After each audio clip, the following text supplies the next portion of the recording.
Most people have a completely wrong idea about righteousness. The truth is, it's not about being perfect or meeting an impossible standard. It's about receiving a gift that changes everything.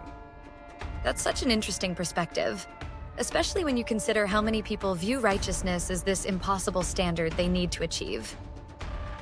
Well, you know what's fascinating about Romans 5:17? It presents this radical idea that righteousness isn't earned, it's received. It's like being handed the keys to a mansion you didn't build and being told, this is your permanent home now.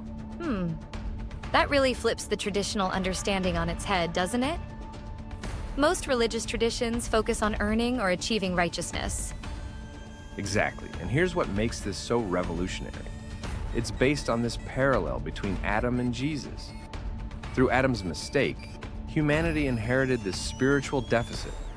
But through Jesus, we receive what the text calls an abundance of grace. You know, that phrase, abundance of grace, really stands out.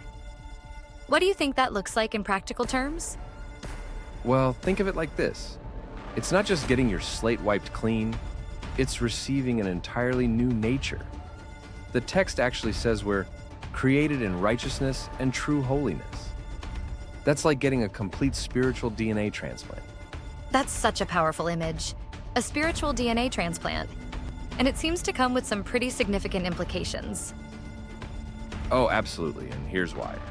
When you understand that your righteousness isn't based on your performance but on what Jesus has done, it completely transforms how you approach life. You're no longer operating from a place of trying to prove your worth.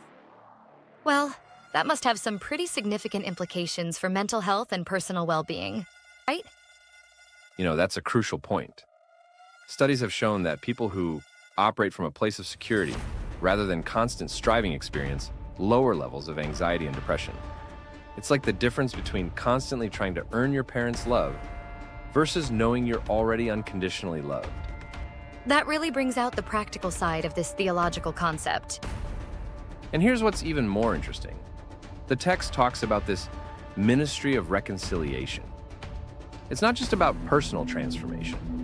It's about becoming a channel through which others can experience the same grace. So it has both individual and communal implications. Exactly, and let me share something fascinating about this.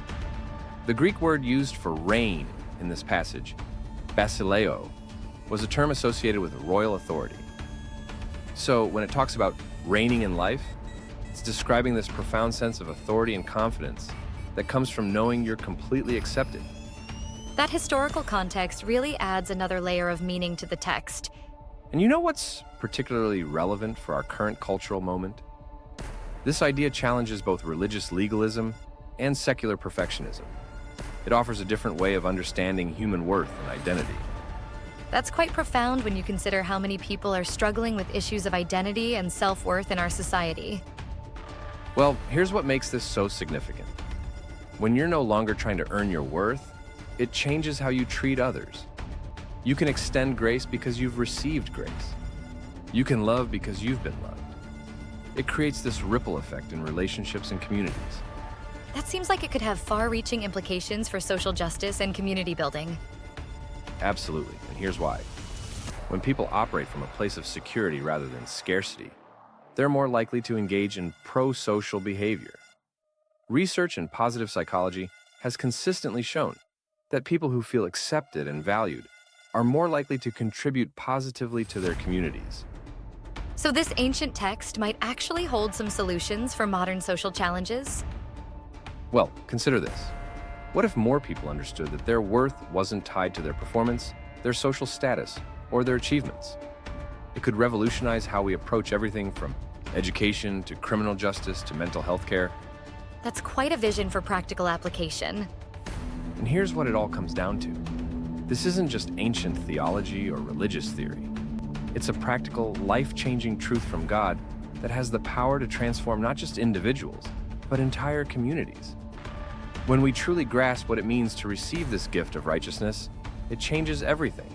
How we see ourselves, how we treat others, and how we engage with the world around us.